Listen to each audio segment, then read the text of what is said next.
I never believed in monsters, not the kind hiding under your bed. The real monsters? They live in daylight. They smile at you across the dinner table, kiss your forehead goodnight, and tell you they love you, while they sharpen the knife they'll use to ruin you. From the outside, my life looked perfect. A white house with a porch swing, a mother who baked cookies on Sundays, a father everyone admired, and Daniel, my quiet, protective older brother. We were the family everyone in town envied. But perfection is just a mask.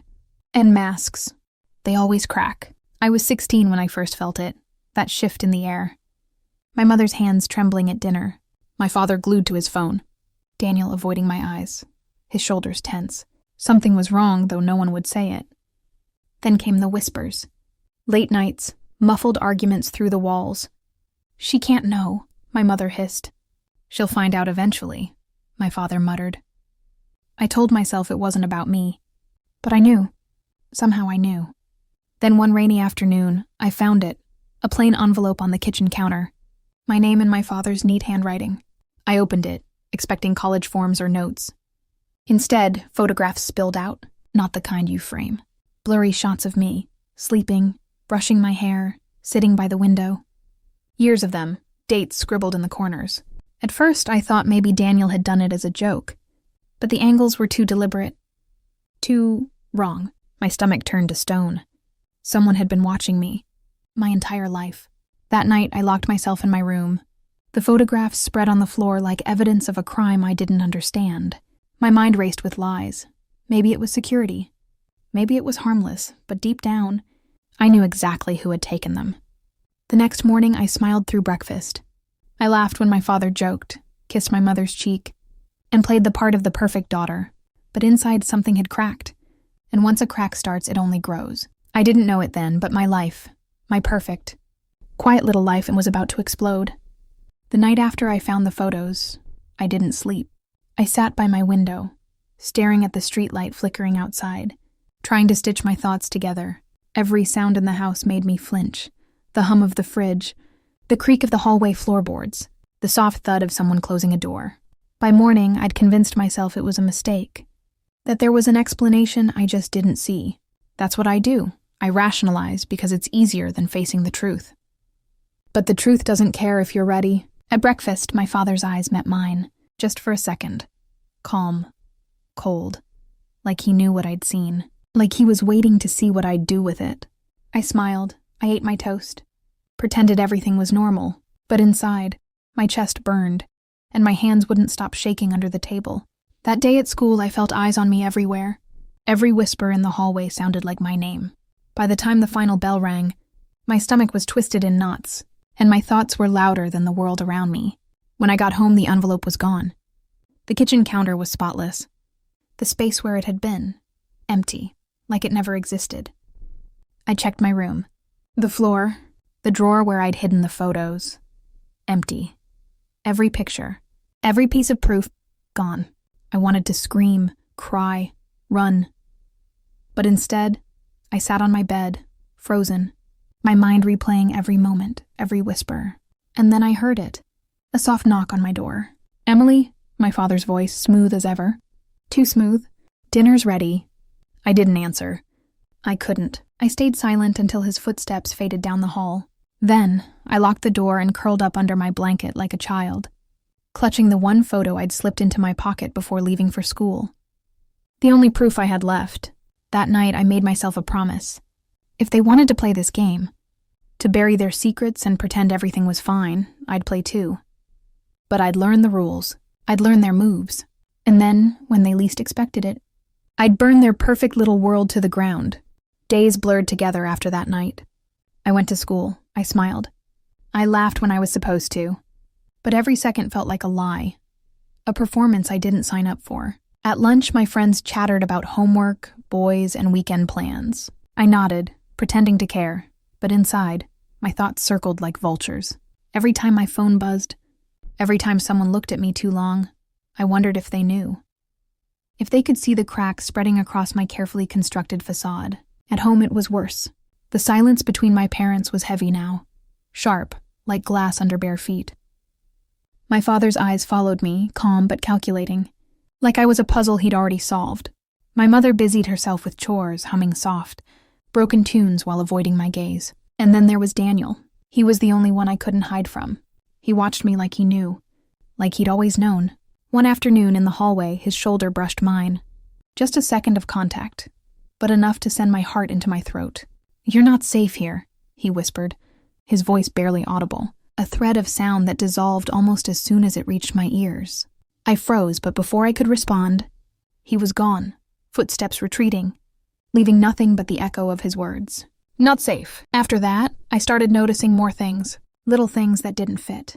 My father locking his study door every night, the click of the lock loud in the quiet house, my mother's trembling hands when she poured my tea, the way Daniel's late-night phone calls stopped the second I stepped into the room. It was like everyone in the house was living in a script I hadn't been given. Everyone except me. Then one evening, everything shifted. I went downstairs for water. The house was dark still, except for the faint light spilling from beneath the study door. Voices drifted out, sharp, hushed, desperate. "She's not ready," my mother whispered, her voice cracking like thin ice. "She has to be," my father snapped, words sharp and clipped. "If she finds out another way..." My body went cold. Finds out what? I stood frozen in the shadows, gripping the banister so tight my knuckles turned white. Their voices dropped, too low for me to catch, but the tone said everything. Fear, urgency, secrets they couldn't contain forever. Then silence. A chair scraped. Footsteps moved toward the door. I darted up the stairs, every step light and careful, heart hammering in my chest. I slipped into my room just as my father's shadow passed down the hallway, long and dark against the wall. I sat there in the dark, shaking, the sound of my pulse deafening in my ears. And somewhere between fear and exhaustion, a thought began to take shape. If they wouldn't tell me the truth, I'd take it, piece by piece, secret by secret, no matter how deep I had to dig, no matter how much of myself I had to lose to find it. I didn't sleep that night. I sat on the floor of my room, surrounded by the scattered papers like broken glass, reading them over and over until the words carved themselves into my mind. Marcus Hale, my father, the man they said was gone, the man whose name was never spoken above a whisper, the man I saw alive. And they lied. The weight of it pressed down on my chest, stealing my breath, until anger started to bloom in the hollow spaces where shock had been. I wanted to scream, to tear down the perfect facade of this house brick by brick, to force every lie out of their mouths until there was nothing left but the truth. But I didn't. I couldn't, because rage alone wouldn't get me answers. Not the kind I needed. So I waited. I moved through the next day like a ghost, silent but watching. My mother humming softly in the kitchen, pretending not to notice the dark circles under my eyes. My father locked in his study, door closed, voice low on hushed calls. Daniel pacing the backyard like he was guarding something, or someone. The pieces were all there. I just needed to fit them together. That night I slipped out. The streets were quiet, lit only by the pale glow of the streetlights, as I made my way to the warehouse where I'd seen him before. Every step was heavy with fear and something sharper, something that felt dangerously close to hunger. When I got there, the building loomed like a shadow, silent but alive. I hesitated, my hand trembling as I reached for the rusted handle of the door. And then I heard it. A voice. Low, smooth, familiar. "Emily!" I froze. The darkness shifted, and he stepped out from the shadows. Exactly as I remembered. Sharp suit, piercing eyes, the kind of presence that made the air feel thinner. "I wondered how long it would take you," he said, a faint smile curling his lips. My throat tightened. My heart pounded so hard I thought it might burst through my ribs. I started, my voice shaking. Your father," he said, finishing the sentence I couldn't. The words hit me like a physical blow, knocking the air out of my lungs. For a moment I couldn't move, couldn't breathe, couldn't think. And then everything came rushing back. The lies, the secrecy, the hollow explanations, the years of being kept in the dark. "Why?" My voice cracked. Why didn't they tell me?" His smile faltered, his eyes darkening with something sharp and unreadable. "Because the truth, Emily," he stepped closer, his shadow swallowing mine, "is never free." The words chilled me to the bone, because I realized, in that moment, that whatever game this was, whatever debt bound my family to him, it wasn't over. And I was standing at the very center of it. I couldn't stop staring at the photo. Every detail etched itself into my mind. the faded backyard fence, the sunlight in my hair, the blurred shadow of the man's smile, and that single word, soon. I hid it in the bottom of my drawer beneath a pile of old notebooks. Some part of me wanted to confront my father right then, to demand answers. But another part, the smarter part, knew better. Whatever this was, whatever my family was hiding, they weren't ready to tell me. So I had to find someone who would, and the only person who might know was Daniel. The problem was, Daniel didn't talk. Not really. Since we were kids, he'd always been the quiet one, intense, observant, like he was always 10 steps ahead of everyone else. But lately, there had been something in his eyes. Something that said he knew exactly what I was starting to piece together. That evening, I caught him in the garage, leaning against the workbench, staring at his phone like it held all the answers to the universe. "Daniel," I said softly. His eyes flicked up, sharp, almost startled. "Yeah?" I hesitated, gripping the photo in my pocket so tight the edges bent. "Do you remember when we were kids? Back when we used to play in the backyard? There was this man, His face hardened instantly, a wall slamming shut. "Emily," he said, voice low, measured. "Stop digging." The way he said it made my stomach twist. "I'm not digging," I lied, even though we both knew I was. "I just want to understand. Who was he?" For a moment, something flickered across his face. Guilt, fear, something unnameable. Then it was gone. "You don't want to know," he said. And just like that, he walked out, leaving me standing there, the cold hum of the garage lights buzzing in my ears. That night I dreamt of the photo, of the man's blurred face slowly coming into focus, of his smile, sharp and cold, whispering my name like a promise. When I woke, the house was quiet. Too quiet. I padded down the hall, past Daniel's room, and froze. His door was ajar. Inside, his phone sat on the desk, screen glowing. And on it, a message. A single line from an unknown number. "She's close. Watch her." My blood turned to ice. I slipped back into my room, every step careful. Controlled, but inside panic clawed at me. Daniel wasn't just keeping secrets. He was involved. And suddenly, I wasn't sure who in this house I could trust. After that night, I couldn't sit still. Every shadow in the house felt like it was watching me. Every whisper between my parents sounded like it stopped the second I walked into the room. And Daniel, he became a ghost. He left early every morning, long before sunrise, and didn't come home until late at night. Sometimes his clothes smelled like smoke. Sometimes his hands trembled, like whatever he was doing out there was eating away at him. I told myself to leave it alone, to pretend I didn't see the messages, the way he flinched when his phone buzzed. But the more I tried, the louder the questions got in my head. So, one morning I followed him. I waited until he grabbed his keys, until the door shut quietly behind him, and then I slipped out and trailed behind. My heart pounded in my ears as I kept my distance, every step careful, calculated. Daniel didn't drive far, just across town to an industrial district no one ever really went to. The kind of place where silence lingered and even the air smelled dangerous. He parked in front of a warehouse, its windows blacked out, its walls covered in faded graffiti. He hesitated before stepping inside, glancing around like he knew he shouldn't be seen. I stayed hidden, crouched behind a rusted dumpster, my breath shallow as I counted the minutes. And then I saw him, not Daniel, the man from the photographs. He stepped out of the shadows, taller than I remembered, his face sharp and deliberate, like every feature had been carved from stone. His eyes scanned the area, and for one terrifying second, I thought they landed on me. I froze, gripping the edge of the dumpster so hard my nails dug into the metal. But then just as quickly he turned away, walking inside. I should have left. Every instinct screamed at me to run, to pretend I hadn't seen him. But my feet wouldn't move. I stayed there, glued to the spot, as muffled voices drifted through the thin walls of the warehouse. I couldn't make out the words, but the tone was enough. Sharp, angry, dangerous, and then clear as glass I heard my name. "Emily!" My stomach dropped. I backed away slowly, careful not to make a sound, and slipped into the alley behind the building. My hands shook so violently that it took me 3 tries to start the car. The entire drive home, my mind spiraled.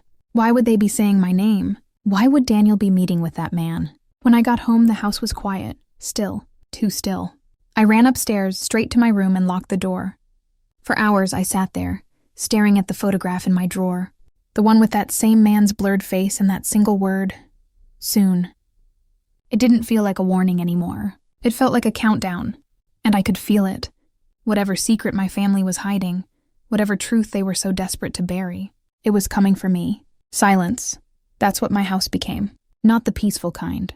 The heavy, suffocating kind that presses against your chest until every breath feels stolen. Daniel wouldn't speak to me. My mother smiled too much, that strange, brittle smile that cracked around the edges. And my father? He just stared. Not at me, but through me, like I was something he couldn't quite look at without breaking apart. For a while, I thought maybe I was losing my mind. Maybe the sleepless nights, the whispering shadows, the tension curling tight around this house had all built a story that didn't exist. But then, late one night, I heard them. Their voices floated up from the kitchen. Low but sharp, words clipped with panic. "She knows," my mother hissed. "She's just a kid," my father snapped back. "No," Daniel said, his tone flat, distant. "She's not a kid anymore. And if we don't tell her what?" My mother cut him off. "Do you want to ruin her too?" I pressed myself closer to the railing, heart hammering in my ears, straining to hear more. But then the voices dropped, melting into a whisper I couldn't catch. That night I didn't sleep. I sat on my bed, staring at the photograph again, tracing the edges until my fingertips ached. Who was he? Why did my family speak his name like it carried weight? And why was my name tied to his? By morning, I'd made my decision. If they wouldn't tell me the truth, I'd find it myself. I started small, digging through the old photo albums my mother kept locked in the hallway cabinet. At first, it was nothing. Birthdays, vacations, frozen smiles on glossy paper. But then I found it, a picture of my father, younger, standing with that same man, his arms slung around him like they were old friends, like whatever connected them went deep. But it wasn't the pose that froze me. It was the writing on the back. "To the debt we can never repay." Debt. That word had been scribbled before. On the other photograph. On old envelopes hidden away in the attic. And now it felt like it was everywhere. I stuffed the picture into my pocket and crept back to my room, locking the door behind me. My hands shook as I sat there, the weight of the photograph heavy in my palm.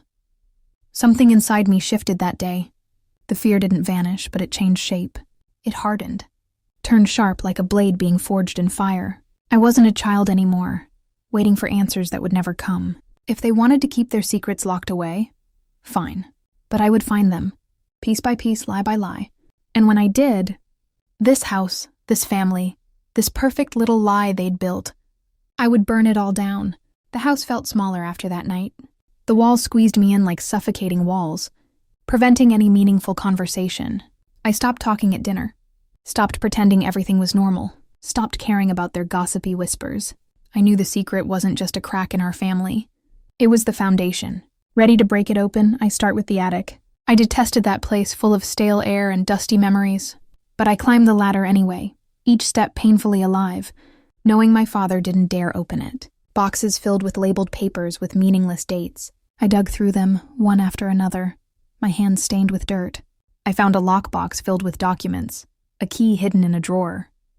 The man was Marcus Hale, one of the pictures, the warehouse man, the one who spoke my name. By sifting through the documents, I realized the truth. The secret that bleed through the lines. Marcus had a deal made decades ago, something about money, power, and silence. And my father signed his name over and over, binding him to promises that looked more chains than promises. There was more. The newspaper clipping from a decades-old newspaper article. Marcus, not a stranger, but the one I thought was far away. The blood that ran through my veins. The guilt of being the product of a secret bond. And now, I understood what was at stake. They hadn't shielded me from Marcus, but from themselves. The truth was a debt they owed. One I never asked to inherit. Coming due. I didn't sleep that night. I sat on the floor of my room, surrounded by the scattered papers like broken glass, reading them over and over until the words carved themselves into my mind. Marcus Hale. My father. The man they said was gone. The man whose name was never spoken above a whisper. The man I saw alive. And they lied.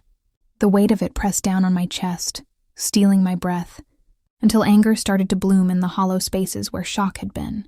I wanted to scream, to tear down the perfect facade of this house brick by brick, to force every lie out of their mouths until there was nothing left but the truth.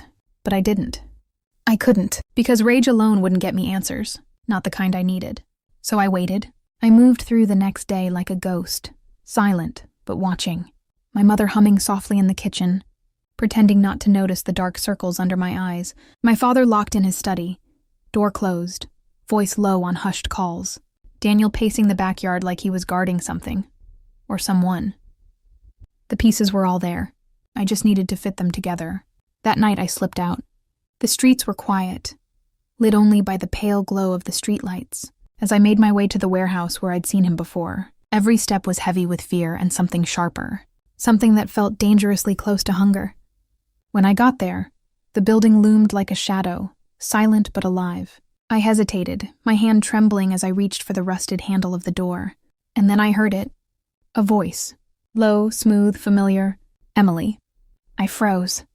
The darkness shifted, and he stepped out from the shadows. Exactly as I remembered. Sharp suit, piercing eyes, the kind of presence that made the air feel thinner. I wondered how long it would take you, he said, a faint smile curling his lips. My throat tightened. My heart pounded so hard I thought it might burst through my ribs. I started, my voice shaking. Your father, he said, finishing the sentence I couldn't. The words hit me like a physical blow, knocking the air out of my lungs. For a moment I couldn't move, couldn't breathe, couldn't think. And then everything came rushing back. The lies, the secrecy, the hollow explanations, the years of being kept in the dark.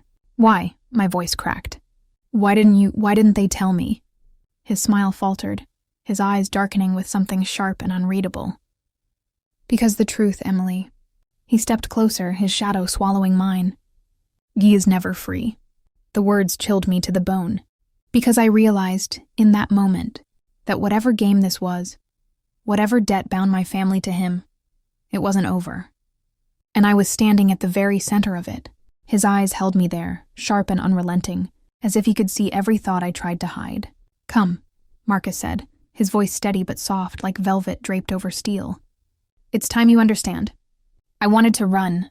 Every instinct screamed for me to turn and disappear into the night. But my feet didn't move.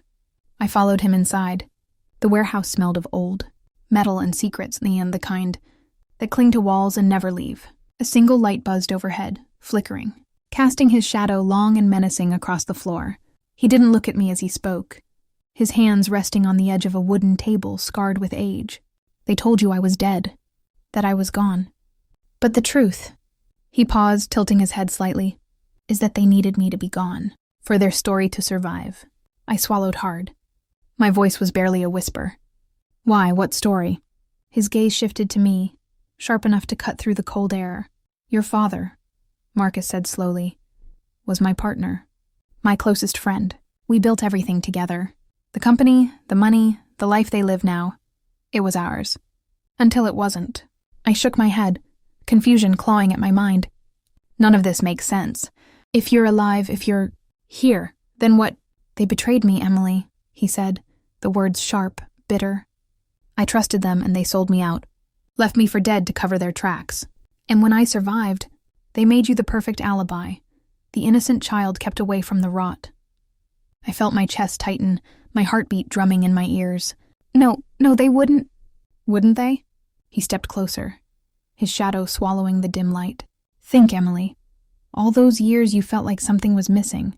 The way they looked at you when you asked questions. The way they locked every door but never explained why. You were the loose thread they couldn't cut. I wanted to argue, to scream that he was lying. But deep down, something inside me cracked. Because every word he said felt like a puzzle, piece clicking into place. So what now? My voice was quiet, trembling. Marcus smiled, not kind, but knowing. Now, he said, you choose.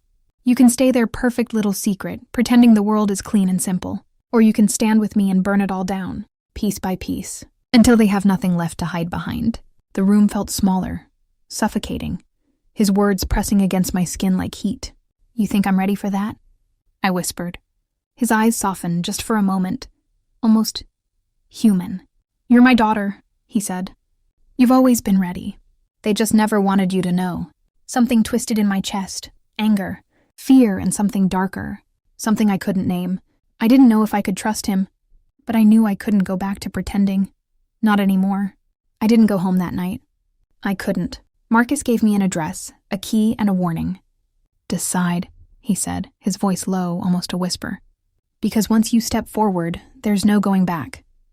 The apartment was small, barely furnished, but quiet. The kind of quiet that hums in your ears until it feels alive. I sat by the window until the city lights blurred, the weight of everything pressing down on me like a storm. Every lie, every forced smile. Every moment they looked at me and saw nothing but a child they could keep in the dark. I replayed it all in my mind. The hushed arguments I'd overheard as a teenager, the way my mother's hands shook when I asked about the past, the locked study door, the documents I'd found, the way my father avoided my eyes. They built this lie brick by brick, and I was the foundation they thought would never crack. But I had cracked, and now I wasn't sure what was left of the girl they thought they could control. By morning, the choice was clear. I went back to Marcus. His office was colder in daylight, the light sharp against the concrete walls. He didn't look surprised when he saw me. "You've decided," he said. "Yes," I whispered. "I want the truth. All of it." He smiled, slow and deliberate, like he'd been waiting years for that answer. "Then you'll have it. But the truth comes with a cost, Emily, and you will pay it." I didn't flinch. Not this time. "Tell me what I need to do." For the next hour he talked, his voice steady as he laid out pieces of a puzzle I hadn't even known existed. Numbers, accounts, deals that tied my family to debts they could never repay. Betrayals layered so thick I wondered how any of us had survived this long. By the time he finished, my hands were shaking, not with fear, but with something sharper, heavier. "Power. They built their world on my back," Marcus said, his gaze fixed on mine. "And when it suited them, they buried me. Now it's time they understand what it means to lose everything." I stared at him, my pulse loud in my ears. "And what do you want from me?" His expression softened. Not kind, but something close to it. "Only what you're ready to give. Stand with me, Emily. Make them see you for what you are. Not a child. Not their pawn. Their reckoning." The word echoed in my chest, heavy and electric. Reckoning. I nodded, slow and deliberate, the pieces sliding into place in my mind. If this was a game, they'd made their first move years ago. Now it was my turn. When I finally left his office, the city felt different. Sharper, clearer, like the world had tilted on its axis. I wasn't afraid anymore. The girl who once begged for answers was gone. And in her place stood someone willing to do whatever it took to burn their perfect little world to the ground. The night I chose to end it all was quiet. Too quiet. The house looked the same. White walls, perfect hedges, roses in the air. Perfect. Sterile. Lifeless. I stood at the edge of the driveway, hands trembling. Not from fear, from something colder. This was it. The last page of their story. Marcus's words echoed in my head. "They still think you're theirs. That's your strength." I walked through the front door like I belonged there, because once I had. They were in the dining room. My mother with her perfect smile.